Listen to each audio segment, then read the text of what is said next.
Zero to God level अर्थात martial God space अर्थात शून्य से ईश्वर स्तर तक। अध्याय 3388 से 3390। नमस्कार, आप कहानी में खो जाएं उससे पहले चैनल को सब्सक्राइब करें और नोटिफिकेशन ऑन करें। धन्यवाद। विशाल हाथ नीचे गिरा और अचानक सब कुछ नष्ट हो गया। वह विशाल हाथ एक विशाल हाथ की तरह था जो दुनिया को नष्ट कर सकता था, सब कुछ नष्ट कर सकता था। कुछ भी बाहर प्रसारित नहीं किया जा सका और उसके भीतर सब कुछ नष्ट हो गया।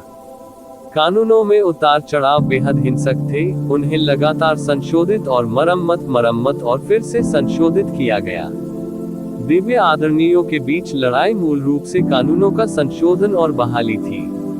जहां तक मार्शल आर्ट की बात है, यह इस प्रकार की लड़ाई को साकार करने का एक साधन मात्र था। ये ज़िवेन पहले ही दूसरे क्षेत्र के शिखर पर कदम रख चुकी थी। स्वाभाविक रूप से ये वैसा नहीं था जब उसने दिव्य आदरणीय क्षेत्र में प्रवेश किया था। उन्होंने जो मार्शल आर्ट सीखी वह भी स्वाभाविक रूप से दिव्य आदरणीय स्तर पर आधारित थी, इसलिए किसी सम्राट की चाल का उपयोग करने के लिए स्वर्गीय आदरणीय की शक्ति का उपयोग करने की अजीब स्थिति नहीं होगी। आग की लपटें अचानक बिना किसी निशान के गायब हो गईं, जिससे दिव्य आदरणीय महान सूर्य की उपस्थिति प्रकट हुई और फिर उसे मौके पर ही थप्पड़ मार दिया गया। पिंग, महान सूर्य स्वर्गीय आदरणीय का पूरा शरीर टुकड़े टुकड़े हो गया और उसका मांस और खून हर जगह बिखर गया। कई लोगों ने अचानक ठंडी हवा का कौर चूस लिया। उन्होंने कुछ देर पहले ये ज़िवेन की हथेली पर प्रहार होते देखा था। यह नहीं कहा जा सकता था कि यह तेज था, हालांकि उस भयानक और अतुलनीय आक्रामक शक्ति ने उन्हें भयभीत कर दिया था। एक शक्तिशाली गति के साथ सभी मार्शल आर्ट को इस हथेली में एकीकृत किया गया। भागने का कोई रास्ता नहीं था और वे केवल अपनी पूरी ताकत से लड़ सकते थे। और जाहिर है, दिव्य आदरणीय महान सूर्य के परिणाम ने पहले ही सब कुछ स्पष्ट कर दिया था। उसके मौके पर ही टुकड़े टुकड़े हो गए, मांस और खून हर जगह उड़ गया।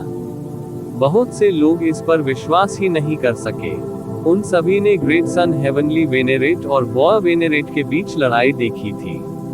यहाँ तक कि जब लड़ाई अपने सबसे तीव्र दौर में थी, तब भी महान सूर्य स्वर्गीय पूज्य का पलड़ा हमेशा भारी रहा था।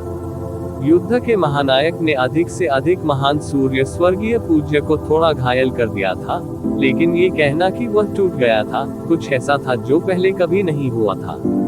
इसलिए ताकत में अंतर पहले से ही बहुत स्पष्ट था। दिव्य आदरणीय ग्रेट सन ने लंबे समय तक हमला किया, लेकिन ये ज़िवेन को कुछ नहीं कर सका। ये ज़िवेन ने आधिकारिक तौर पर मुकाबला किया और एक ही झटके में वह गिर गया। क्या ताकत में अंतर सचमुच इतना बड़ा है? कई लोगों ने अविश्वास से कहा, इतना शक्तिशाली? क्या यह मार्शल आदरणीय है जिसने चमत्कार किया है? एक विदेशी सम्राट अपने आप को बड़बड़ाने से नहीं रोक सका। बेशक, जब वू जून एक चरम सम्राट था तो उसने पहले ही एक स्वर्गीय आदरणीय को मार डाला था। अब जब उसने स्वर्गीय आदरणीय क्षेत्र में कदम रखा है तो उसकी ताकत स्वाभाविक रूप से पहले की तुलना में अतुलनीय है।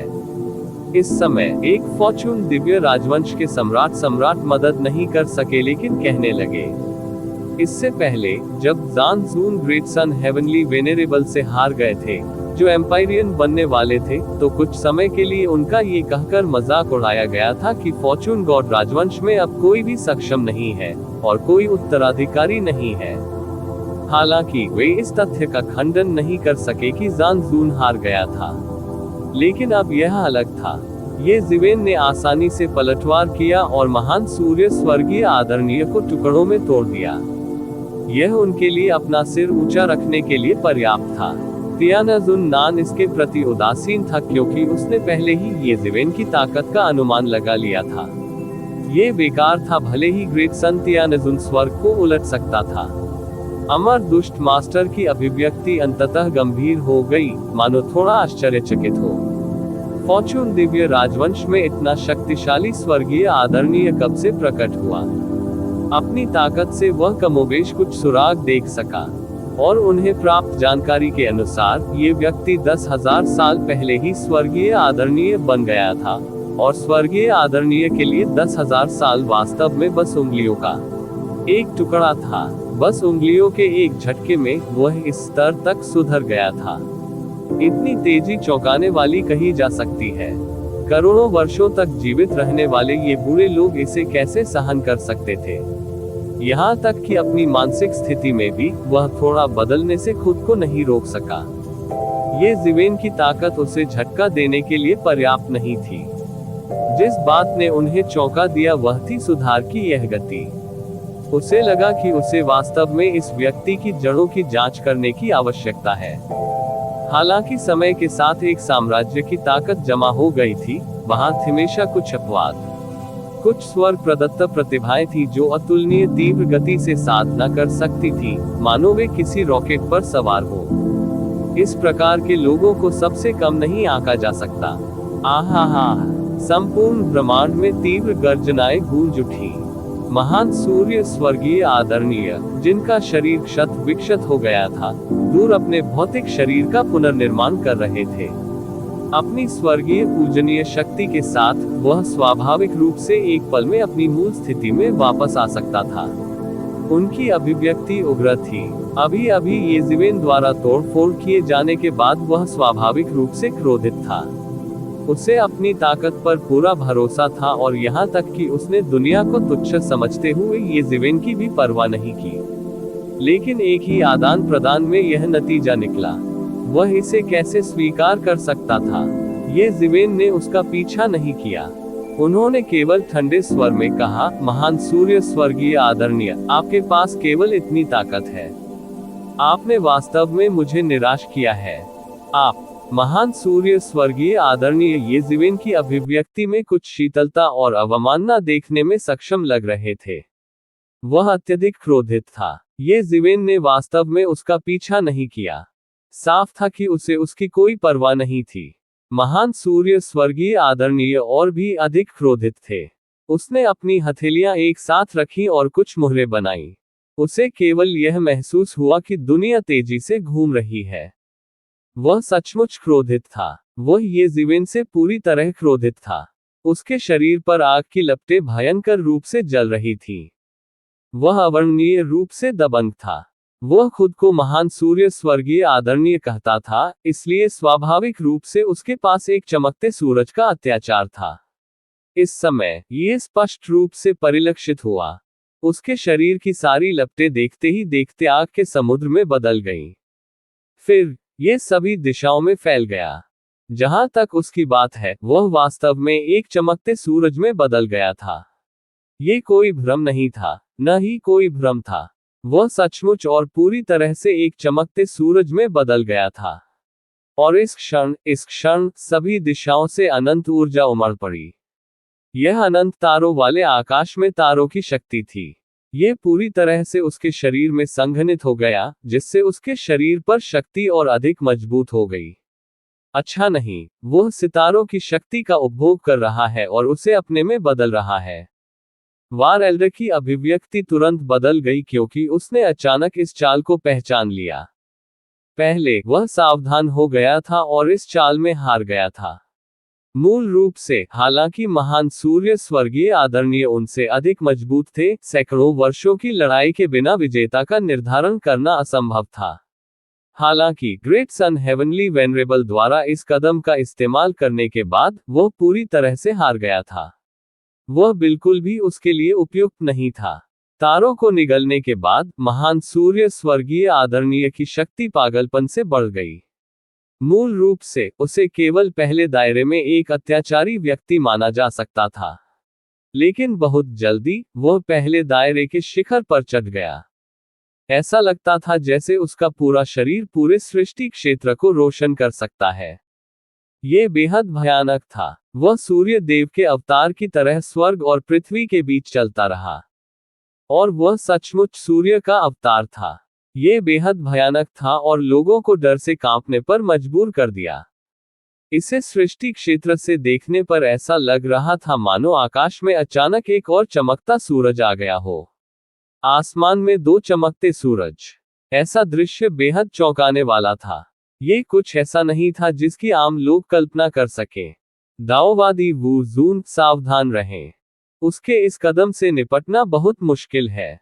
ये जिवेन ने वॉयल्ड की आकृति सुनी, लेकिन वह अभिव्यक्तिहीन था और उसकी अभिव्यक्ति नहीं बदली। महान सूर्य स्वर्गीय आदरणीय से वापस आने वाली कानून तरंगों के कारण उसके शरीर पर कपड़े लहरा रहे थे। उसके अच्छे काले बाल हवा और लहरों में बिखरे हुए थे, हवा में बेतहाशा नाच रहे थे। वू जून, अब मैं तुम्हें अपनी असली ताकत दिखाऊंगा।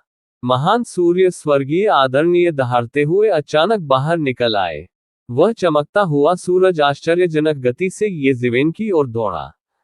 ये बेकार है, मैंने पहले भी कहा है, तुम बहुत कमजोर हो। ये जिवेन घबराए नहीं। ग्रेट सन हेवनली वेनरेबल का सामना करते हुए, जो तेजी से आगे बढ़ रहा था, उसने सीधे मुक्का मार दिया। यह मुक्का सिक्स पाथर्स रूलेट में बदल गया, जो लगातार उसके पीछे घूमता रहा। हर बार जब वह घूमता, उसकी मुट्ठी की ताकत बढ़ जाती। जब सभी 6 पथों को घुमाया गया, तो संपूर्ण मुट्ठी बल पहले ही ऐसी स्थिति में पहुंच चुका था जिसका मुकाबला करना मुश्किल था। वह उसका पीछा करने की जल्दी में नहीं था। वह सिर्फ महान सूर्य स्वर्गीय आदरणीय को हराना नहीं चाहता था, वह भी उसका अभिमान एक ही बार में नष्ट कर देना चाहता था। भविष्य में जब भी वह उसके बारे में सोचता तो उसके दिल पर उसकी छाया आ जाती। उस समय ऐसा व्यक्ति कमोबेश अपंग होगा। बात सिर्फ इतनी थी कि ये जिवेन ने शायद ही कभी इस तरह का तरीका इस्तेमाल किया हो। क्योंकि अगर यह ऐसी परिस्थितियों में नहीं होता, अगर यह बाहरी डोमेन में होता, तो वह आमतौर पर एक सरल और अधिक हिंसक समाधान चुनता, जो कि ग्रेट सन हेवनली वनरेबल को मारना होगा। एक बार और हमेशा के लिए, वह घास फूस को जड़ों से काट देगा और सब कुछ काट देगा। मारना। ये चमकता हुआ सूरज आश्चर्यजनक गति से आगे बढ़ा। ये जिवेन की मुट्ठी की ताकत सिक्स पाथर्स रूलेट में बदल गई और उसे दबा दिया गया।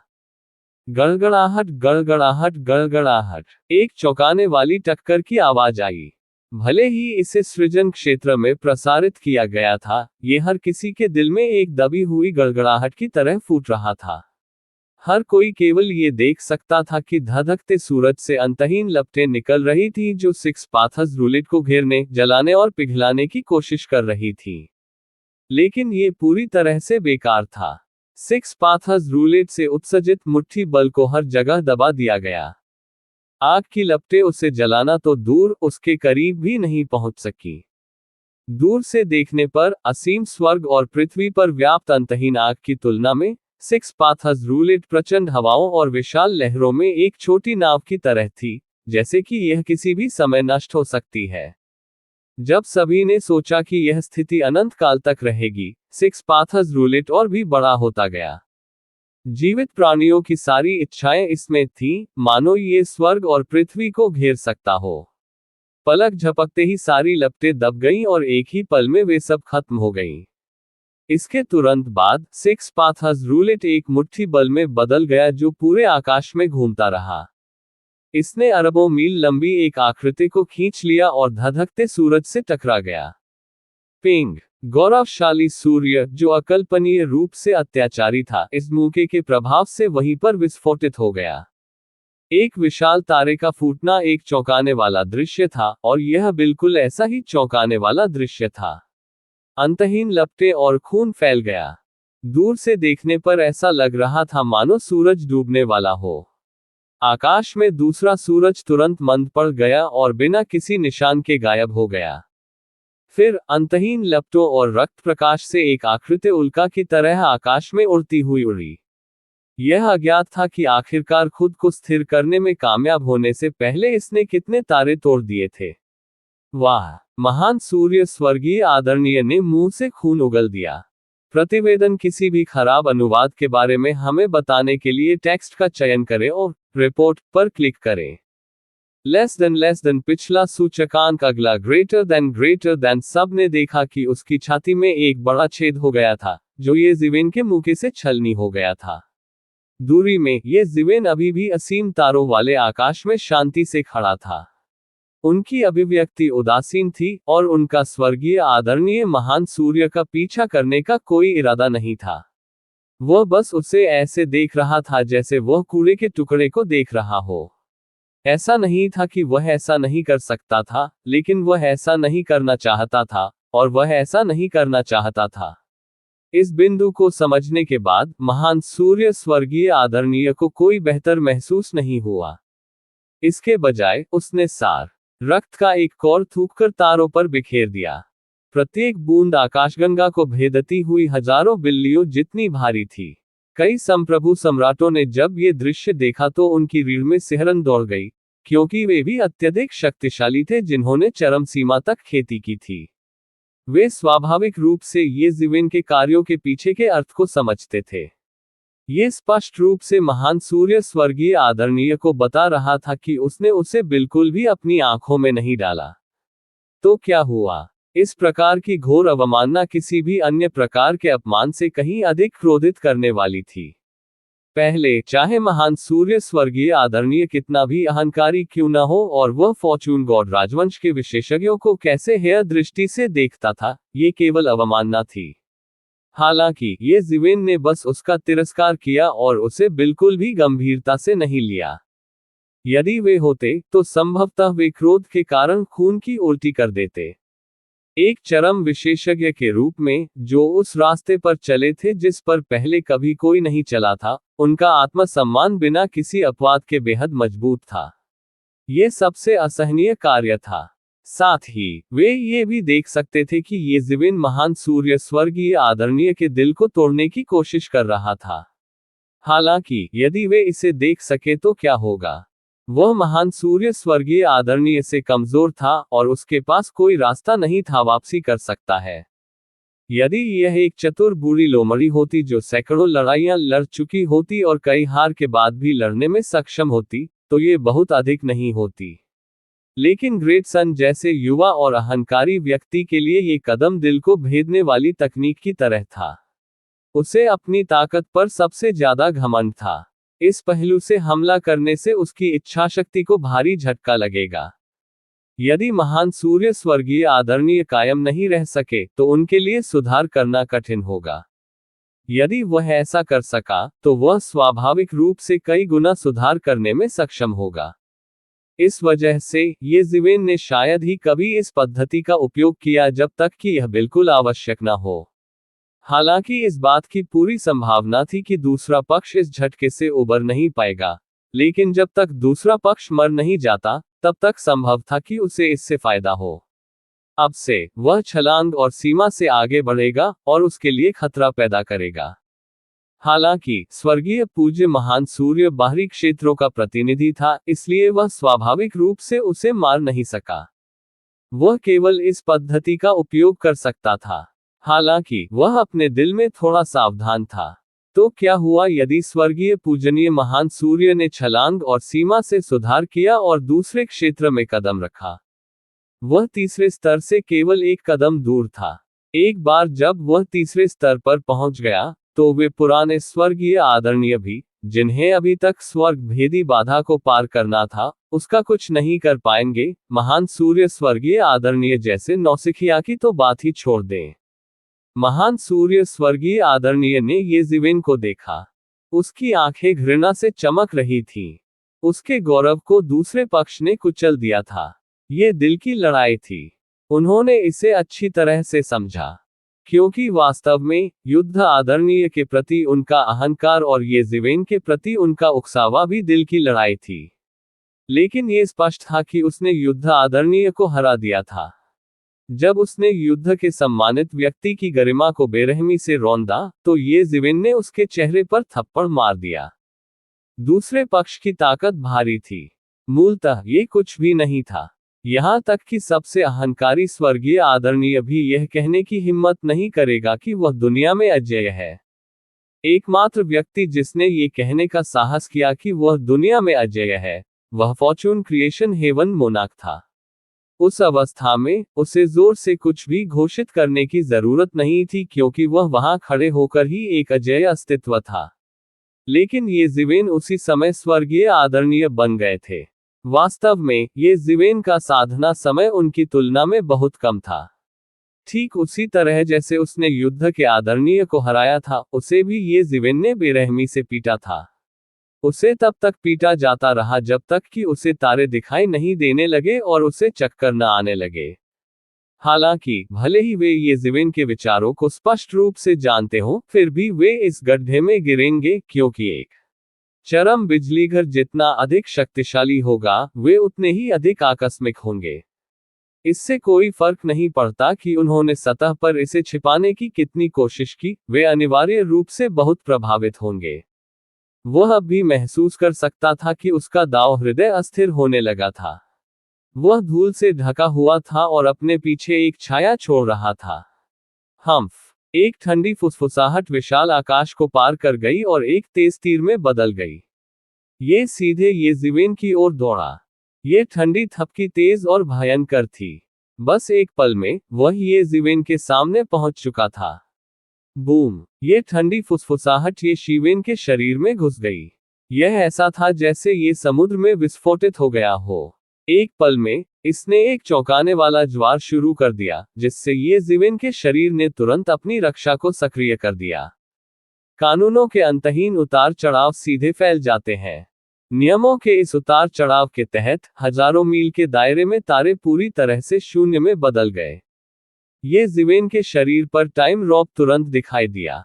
महत्वपूर्ण क्षण में इसने इस ठंडी खर्राटे के गुप्त हमले को रोक दिया। ये जिवेन तुरंत सतर्क हो गए। बस एक ठंडी खर्राटे वास्तव में तारों से भरे आकाश की परतों को पार कर सकती है और एक भयानक चुपके हमले में बदल सकती है। इस व्यक्ति के कौशल की गहराई बिल्कुल अकल्पनीय थी। उसकी नजर तुरंत इस ठंडी खर्राटे की दिशा पर चली गई। उसकी नजर असीमित तारों वाले आकाश में घुस गई, फॉर्चून डिवाइन राजवंश में घुस गई, और बाहरी क्षेत्र की ओर देखने लगी। हालांकि जैसे ही वह हमलावर का पीछा करने वाला था, वह अचानक रुक गया। ऐसा इसलिए था क्योंकि उसकी निगाहें और भी अधिक राजसी शक्ति द्वारा अवरुद्ध थीं। वह उसमें घुसकर अंदर की स्थिति नहीं देख सका। पुराने पूर्वज पर्पल स्कॉर्पियन, आप अब और पीछे नहीं हट सकते। अचानक भगवान फॉर्चून क्षेत्र से दक्षिण की स्पष्ट आवाज आई, जिससे बोलने वाले व्यक्ति की पहचान का पता चला। ये पता चला कि युवा को पीटा गया था और बूढ़ा दिखाई दिया। ये जिवेन तुरंत समझ गए कि हमला करने वाला व्यक्ति कौन था। पुराना पूर्वज पर्पल स्कॉर्पियन बाहरी डोमेन में पर्पल स्कॉर्पियन शाही परिवार का पुराना पूर्वज था। वह दुनिया के निर्माण के बाद पहला बैंगनी बिच्छू भी था। स्वाभाविक रूप से उनकी पृष्ठभूमि एवं पृष्ठभूमि असाधारण थी। मूलतः उसकी वर्तमान स्थिति में अब तक जीवित रहना उसके लिए असंभव था। उसे बहुत पहले ही बर्बर युग के दौरान गिर जाना चाहिए था, जब बाहरी क्षेत्र के जीव स्वतंत्र रूप से घूमते थे। हालांकि बड़ी दृढ़ता के साथ उन्होंने अपने स्वयं के महान मार्ग को तोड़ दिया और फॉर्चून दिव्य राजवंश के कानूनों को फिर से विकसित किया। वह एक स्वर्गीय भगवान बन गया और एक अद्वितीय शक्तिपुंज बन गया जो सूर्य और चंद्रमा को अपने हाथ में पकड़ सकता था। यह अज्ञात था कि पर्पल स्कॉर्पियन इंपीरियल परिवार की कितनी पीढ़ियां बदल गईं, लेकिन वह फिर भी दृढ़ रहा। इससे इस परिवार को बाहरी क्षेत्र में स्वेच्छा से चलने की अनुमति मिल गई। किसी ने उन्हें उकसाने की हिम्मत नहीं की। स्टॉर्मी सी एरिया में, यहां तक कि पांतियान, जो अपनी शक्ति के चरम पर था और 6 लोगों पर शासन करता था, ने पर्पल स्कॉर्पियन इंपीरियल परिवार को भड़काने की हिम्मत नहीं की। ये कहा जा सकता है कि यह बूढ़ा व्यक्ति दुनिया के कुछ गिने चुने लोगों में से एक था। बैटल सम्राट जैसे पुराने ताकतवर, जिन्होंने अभियानों पर फॉर्चून हेवनली लॉर्ड का अनुसरण किया था, इस बूढ़े व्यक्ति के सामने जूनियर माने जाते थे। वे कुछ भी नहीं थे। ऐसा इसलिए था क्योंकि युद्ध सम्राट ने अभियानों में फॉर्चून हेवनली लॉर्ड का अधिक से अधिक अनुसरण किया था। हालांकि पुराना पूर्वज purple scorpion Fortune heavenly Lord का दुश्मन था। हालांकि वह फॉर्चून हेवनली लॉर्ड द्वारा पराजित हो गया था, दुनिया में कोई भी ऐसा नहीं था जो फॉर्चून हेवनली लॉर्ड द्वारा पराजित न हुआ हो। जब फॉर्चून हेवनली लॉर्ड ने फॉर्चून डिवाइन राजवंश की स्थापना की और बाहरी डोमेन को शांत किया, तो उसने फॉर्चून हेवनली लॉर्ड के लिए काफी परेशानी खड़ी कर दी थी। भले ही वह स्वर्गीय द्वार क्लेश द्वारा प्रतिबंधित था और उसकी साधना का स्तर तीसरे स्तर तक कम हो गया था, फिर भी वह दुनिया के सबसे शक्तिशाली प्राणियों में से एक था। कई लोगों को ये भी संदेह था कि वह बहुत पहले ही स्वर्गीय द्वार को तोड़ चुका होगा। उनका वर्तमान साधना स्तर अथाह था। संक्षेप में, पुराना पूर्वज पर्पल स्कॉर्पियन बाहरी क्षेत्र में सबसे शक्तिशाली अस्तित्वों में से एक था। यहां तक कि फॉर्चून डिवाइन राजवंश भी अपने अस्तित्व के कारण बाहरी डोमेन को शांत करने में सक्षम नहीं थे। ये जीवेन को हेवनली गेट क्लेश द्वारा प्रतिबंधित कर दिया गया था। पुराने पूर्वज पर्पल स्कॉर्पियन ने उन्हें महान सूर्य स्वर्गीय भगवान की उत्पत्ति के बारे में बताया था। अतीत में, महान सूर्य स्वर्गीय भगवान ने महान सूर्य स्वर्गीय भगवान के सार को महान सूर्य स्वर्गीय भगवान से अवशोषित कर लिया था। बाद में, उसे बाहरी डोमेन से एक बड़े शॉट द्वारा गोद लिया गया था। उनका सावधानीपूर्वक मार्गदर्शन किया गया था, और अंततः उन्होंने अदम्य शक्ति के साथ स्वर्गीय प्रभु क्षेत्र में कदम रखा था। और बाहरी डोमेन से यह बड़ा शॉट पुराना पूर्वज पर्पल स्कॉर्पियन था। पुराने पूर्वज पर्पल स्कॉर्पियन ने महान सूर्य स्वर्गीय भगवान के साथ बहुत अच्छा व्यवहार किया था। दरअसल, उन्होंने उसका पालन पोषण इस तरह किया था मानो वह उनका उत्तराधिकारी हो। महान सूर्य स्वर्गीय भगवान कुछ समय पहले फॉर्चून दिव्य राजवंश में यात्रा कर रहे थे। उसने एक अत्यंत वरिष्ठ सम्राट को भड़काया था, और 3 दिन और 3 रात तक उसका पीछा किया गया था। वह बाहरी क्षेत्र में भाग गया था। जब सभी ने सोचा कि यह मामला समाप्त हो गया है, तो पुराना पूर्वज बैंगनी बिच्छू, जिसने लंबे समय से अपना चेहरा नहीं दिखाया था, अचानक प्रकट हुआ था। उसने फॉर्चून डिवाइन राजवंश में सेंध लगा दी थी, और ऊपर से नीचे तक सभी को मार डाला था। यहां तक कि जो लोग आपदा से बच गए थे, वे भी पुराने पूर्वज के खूनी अभिशाप के कारण मारे गए थे। इस बात से फॉर्चून डिवाइन राजवंश क्रोधित हो गया था। उस समय, स्पेस टाइम हेवनली लॉर्ड, जो समग्र स्थिति के प्रभारी थे, ने व्यक्तिगत रूप से कार्रवाई की थी। उसने पर्पल स्कॉर्पियन इंपीरियल फैमिली में घुसकर नरसंहार किया था। लेकिन, उसे अभी भी पुराने पूर्वज पर्पल स्कॉर्पियन द्वारा पीछे हटने के लिए मजबूर किया गया था। फॉर्चून डिवाइन राजवंश शक्तिशाली था, लेकिन वे बाहरी क्षेत्र के एक शक्तिशाली कबीले से निपटने में असमर्थ थे। कोई अच्छी तरह कल्पना कर सकता है कि पुराना पूर्वज पर्पल स्कॉर्पियन कितना शक्तिशाली था। उसके बाद खबर फैल गया था, और किसी ने भी महान सूर्य स्वर्गीय भगवान को भड़काने की हिम्मत नहीं की थी। कोई भी पुराने पूर्वज पर्पल स्कॉर्पियन का बदला लेना नहीं चाहता था। इससे उसे स्वर्गीय प्रभु क्षेत्र में आसानी से कदम रखने की अनुमति मिल गई थी। खासकर जब वह संकट से गुजर रहा था, तो पुराने पूर्वज पर्पल स्कॉर्पियन ने व्यक्तिगत रूप से उसकी रक्षा के लिए काम किया था। उसने स्वर्ग की इच्छा को छुपाया था, और किसी को इसके बारे में पता नहीं था। अन्यथा, बड़ी लहरें होती, और चीजें इतनी आसानी से नहीं चलती। इन रिश्तों को सुलझाने के बाद, यह अनुमान लगाना मुश्किल नहीं था कि पुराने पूर्वज पर्पल स्कॉर्पियन ने कार्रवाई क्यों की थी।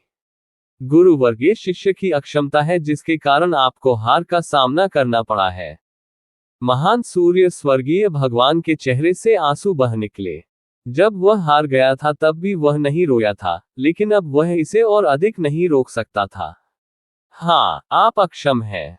एकमात्र हार ने आपके दाव दिल को धूल में ढक दिया है, और आपका क्षेत्र अस्थिर हो गया है। आप वास्तव में बेकार हैं। एक असली आदमी क्या मायने रखता है अगर वह एक बार असफल हो जाता है? एक असली आदमी गुस्से वाला होता है हजारों परीक्षणों और कष्टों से, और दृढ़ता को आप एक अच्छा इंसान कहते हैं। अगर मैं उस समय फॉर्चून डिवाइन मोनार्क से हार गया था, तो क्या मुझे दुनिया से माफी मांगने के लिए आत्महत्या नहीं करनी चाहिए थी? अचानक, महान सूर्य स्वर्गीय भगवान के सामने एक बेहद धुंधली आकृति दिखाई दी। वह बमुश्किल एक इंसान की आकृति का पता लगा सका, लेकिन वह उसकी शक्ल का पता नहीं लगा सका। वह महान सूर्य स्वर्गीय भगवान को बड़ी बेरुखी से डांट रहा था, मानो वह किसी बच्चे को डांट रहा हो। शिष्य समझता है, शर्म जानने के बाद मैं बहादुर बनना सीखूंगा। एक भी हार कुछ भी नहीं है। आदरणीय मार्शल आर्टिस्ट, मैं आज का मामला हार गया हूं। हालांकि, मैं आपको भविष्य में युद्ध के लिए ढूंढूंगा। मैं निश्चित रूप से आपको हराऊंगा और नष्ट कर दूंगा आपका दाव दिल। महान सूर्य स्वर्गीय भगवान ने ये शिवेन को भयावह भाव से देखा। क्या आप में चुनौती स्वीकार करने का साहस है?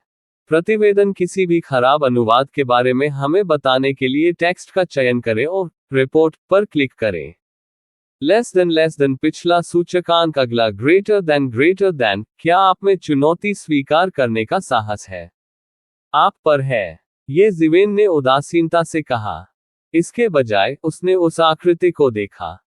ये केवल कुछ शब्द थे, लेकिन यह महान सूर्य स्वर्गीय आदरणीय के आत्मविश्वास को बहाल करने के लिए पर्याप्त था।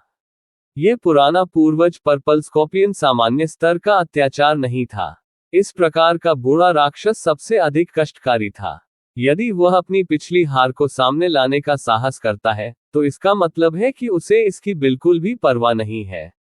उसका मन भयानक रूप से दृढ़ था। ऐसे व्यक्ति के लिए हार आजीवन शर्म की बात नहीं होगी। इसके बजाय यह उसकी प्रगति के लिए पोषण बन जाएगा। यहाँ तक कि एक ही क्षेत्र में इस तरह के व्यक्ति से निपटना महान सूर्य स्वर्गीय भगवान की तुलना में 100 गुना से भी अधिक कठिन था।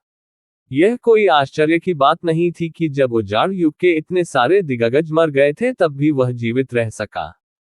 इसके अलावा ऐसा लग रहा था कि उसका जीवन और बेहतर होता जाएगा। इसलिए ये जिवेन ने इस तरह के व्यक्ति से अधिक सरल और हिंसक तरीके से निपटना पसंद किया। भविष्य में होने वाली परेशानियों से बचने के लिए वह उसे सीधे मार डालेगा। दुर्भाग्यवश वह अब ऐसा नहीं कर सका। लेकिन अगली बार आप इतने भाग्यशाली नहीं होंगे। ये जिवेन ने उस अस्पष्ट आकृति को उदासीनता से देखा।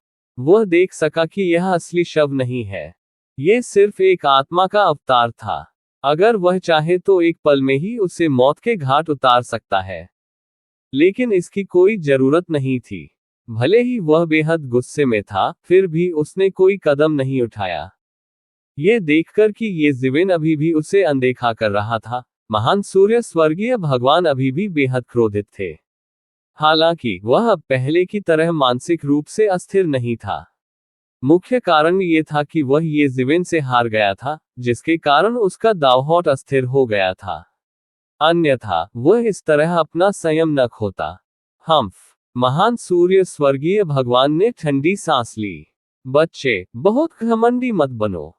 तुम सिर्फ एक जूनियर हो। ये दुनिया तुम्हारे ऊपर हावी होने के लिए नहीं है। पुराने पूर्वज पर्पल स्कॉर्पियन ने घूमकर ये जिवेन की ओर देखा।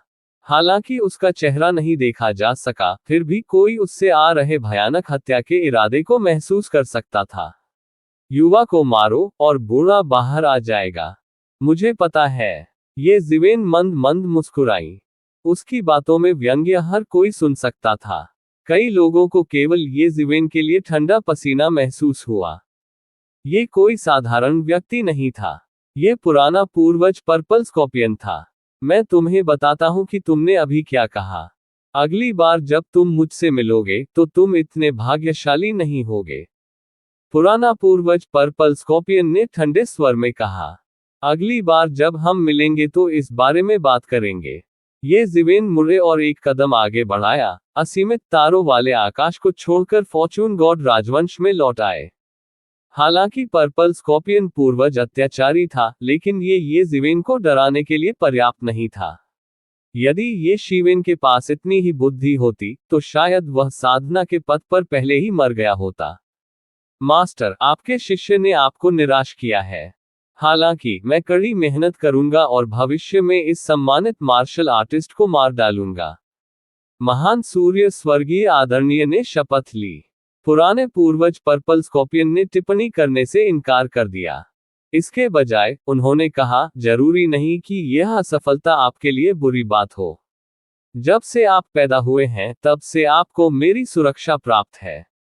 इसलिए यह अपरिहार्य है कि आपके लिए सब कुछ सुचारू रूप से चलेगा। उन लोगों की तुलना में जिन्होंने अपना वध किया है ऊपर की ओर, अभी भी एक अंतर है। इस बार मैं आपको ये याद रखना सिखाऊंगा कि विफलता कुछ भी नहीं है।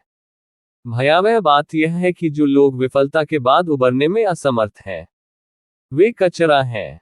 मेरा मानना है कि आपने ये कहावत पहले भी सुनी होगी। अंत में जो हंसता है वही सबसे अच्छा हंसता है। शिष्य समझता है। स्वर्गीय आदरणीय महान सूर्य ने कहा। पूर्वज पर्पल स्कॉर्पियन ने सिर हिलाया और कहा, आपको सृजन के पथ पर अमर दुष्ट भगवान के करीब रहना चाहिए। उस मार्शल ऑनर से सावधान रहें। क्या वह वास्तव में हिम्मत करता है? स्वर्गीय आदरणीय महान सूर्य के चेहरे पर एक हैरान और क्रोधित अभिव्यक्ति प्रकट हुई। उनकी राय में येज़िवेन ने वास्तव में उनके खिलाफ कोई कदम उठाने की हिम्मत नहीं की। आखिरकार उसके पीछे इतना महान भगवान था। फॉर्चून गॉड राजवंश में कितने लोग उसका सामना न करने का साहस करेंगे? वह हिम्मत क्यों नहीं करेगा? क्या आपको लगता है कि उसने अभी जो कहा वह सिर्फ आपको डराने के लिए था? पुराने पूर्वज पर्पल स्कॉर्पियन ने ठंडे स्वर में कहा। उसे अभी भी थोड़ा सिरदर्द महसूस हो रहा था। स्वर्गीय आदरणीय महान सूर्य का जन्म कुलीन था और उसकी नींव असाधारण थी। इसलिए उनकी खेती सुचारू रूप से चल रही थी। उनका प्रारंभिक बिंदु अधिकांश लोगों की साधना का अंतिम बिंदु था। हालांकि इसकी वजह यह भी थी कि उन्हें बहुत कम तड़का मिला था।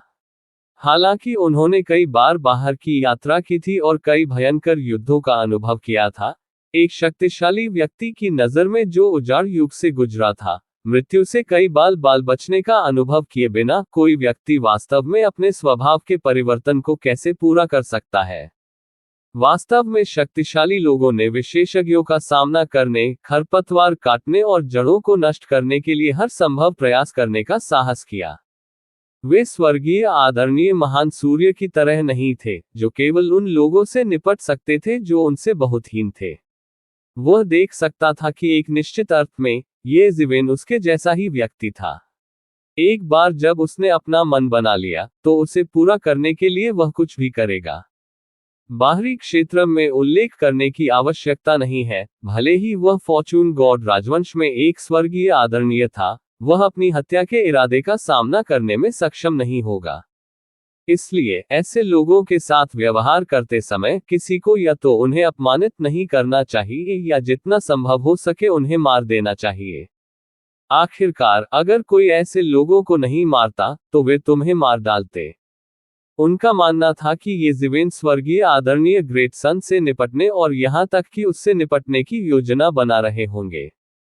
ये बिल्कुल वैसा ही था जैसे वो फॉर्चून गॉड राजवंश के इस उभरते सितारे से छुटकारा पाने की योजना बना रहा था। ठीक इसी कारण से उन्होंने बार बार स्वर्गीय आदरणीय महान सूर्य को सावधान रहने की याद दिलाई। उन्होंने ये पुष्टि करने की हिम्मत नहीं की कि क्या येज़िवेन सृजन के पथ में स्वर्गीय आदरणीय महान सूर्य को मार डालेगा। उस समय उसे पछतावा करने में बहुत देर हो चुकी होगी। फॉर्चून गॉड राजवंश में सेंध लगाना इतना आसान कैसे हो सकता है? एक सम्राट की हत्या करना और एक स्वर्गीय आदरणीय की हत्या करना दो पूरी तरह से अलग अवधारणाएं थीं। उस समय वह आंखें फाड़ फाड़ कर रो रहा होगा। ऐसे मामलों के लिए वह पहले से ही तैयार रहना पसंद करेंगे। स्वर्गीय पूजनीय महान सूर्य की अभिव्यक्ति कई बार बदली। वह अपनी भावनाओं पर विश्वास नहीं कर सका, लेकिन उसे अपने स्वामी के निर्णय पर विश्वास था। मैं समझता हूं, मैं सावधान रहूंगा। स्वर्गीय आदरणीय महान सूर्य ने गंभीरता से सिर हिलाया। ठीक है, इस बार आपको बस मामले को निपटाने की जरूरत है। उन पुराने साथियों का आप पर एहसान होगा, और भविष्य में कोई भी बाहरी क्षेत्र में आपको छूने की हिम्मत नहीं करेगा। पुराने पूर्वज बैंगनी बिच्छू ने कहा। गुरु का श्रमसाध्य पालन पोषण शिष्य अत्यंत आभारी है। स्वर्गीय आदरणीय महान सूर्य ने तुरंत कहा। ठीक है, वापस जाओ, देर मत करो महत्वपूर्ण बातें। ऐसा कहने के बाद पुराने पूर्वज पर्पल स्कॉर्पियन की आकृति असीमित तारों वाले आकाश में विस्फोटित हो गई। ये पता चला कि यह मूल आत्मा के एक टुकड़े के चारों ओर लिपटी हुई अराजक क्यूई का एक द्रव्यमान था। अब जब मूल आत्मा को वापस ले लिया गया, तो वह द्रव्यमान अराजक क्यूई स्वाभाविक रूप से नष्ट हो गई। बस एक पल में येज़िवेन पहले ही फॉर्चून गॉड कैपिटल में लौट आया था। इस लड़ाई के बाद कई सम्राटों ने उन्हें बिल्कुल अलग नजरों से देखा। मूल रूप से उनकी राय में, जो लोग एक ही समय में स्वर्गीय आदरणीय क्षेत्र में प्रवेश कर चुके थे, उन्हें समान खेती करनी चाहिए। लेकिन सबसे पहले वॉयल्डर को स्वर्गीय आदरणीय ग्रेटसन ने बिना किसी सस्पेंस के हराया था। फिर स्वर्गीय आदरणीय महान सूर्य, जो एक महान विजय की गति के साथ आए थे, को बेरहमी से चेहरे पर थप्पड़ मारा गया, और यह और भी अच्छी तरह से घोषित किया गया कि इस पीढ़ी के स्वर्गीय आदरणीयों में सबसे उत्कृष्ट व्यक्ति कौन था। यहाँ तक कि कई अनुभवी स्वर्गीय आदरणीय भी इतने मजबूत नहीं थे। यदि स्वर्गीय आदरणीय ग्रेटसन ने वॉयल्डर को हल्के से हरा दिया था, तो ये जिविन ने स्वर्गीय आदरणीय ग्रेटसन को लगभग पूरी तरह से हरा दिया था, बेरहमी से उसके चेहरे पर थप्पड़ मारा, जिससे वह जवाबी कार्रवाई करने में असमर्थ हो गया। उन्होंने बिल्कुल दबंग रवैये के साथ अपनी ताकत का ऐलान कर दिया था।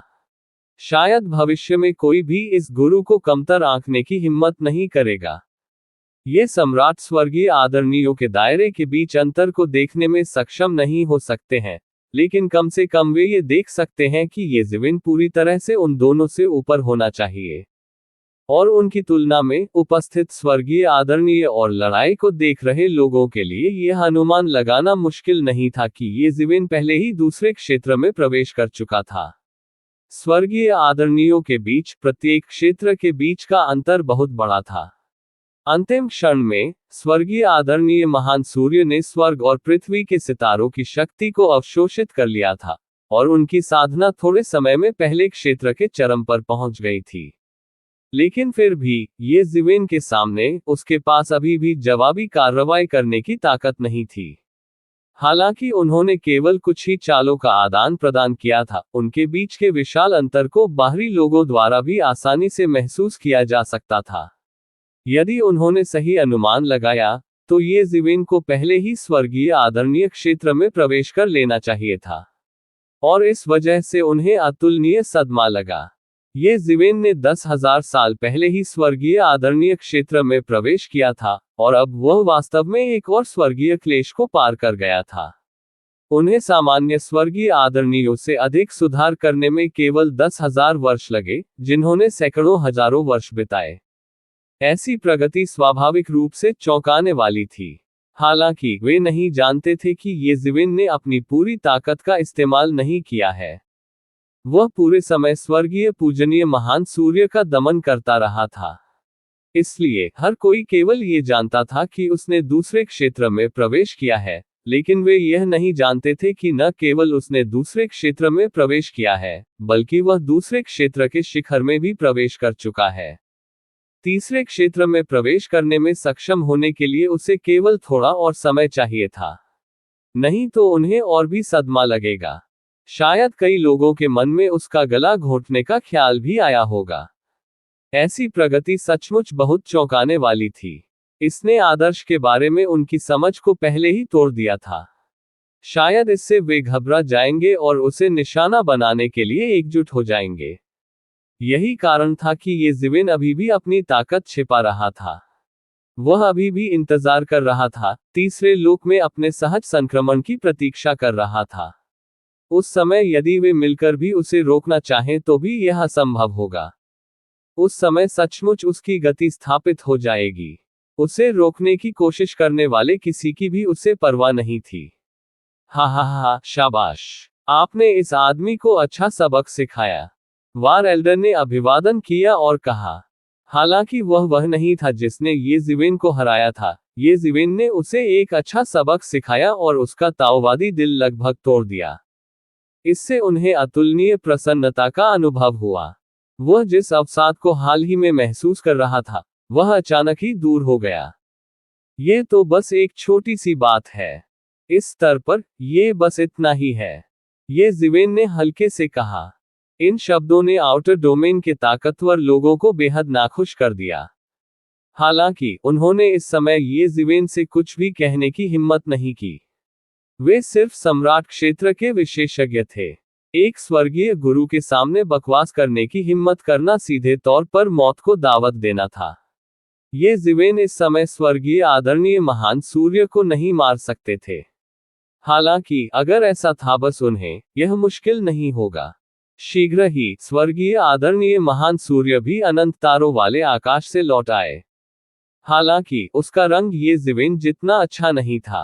उनकी चोटें तो ठीक थी, लेकिन भारी झटका लगने के बाद उनका मूड खराब हो गया था। ये देखकर कि हर कोई आ गया है, स्वर्गीय आदरणीय दक्षिण ने कहा, ठीक है, आज का मामला यही समाप्त होता है। इसके बाद हम सृजन का मार्ग खोलेंगे। हर कोई प्रस्थान के लिए तैयार हो जाओ।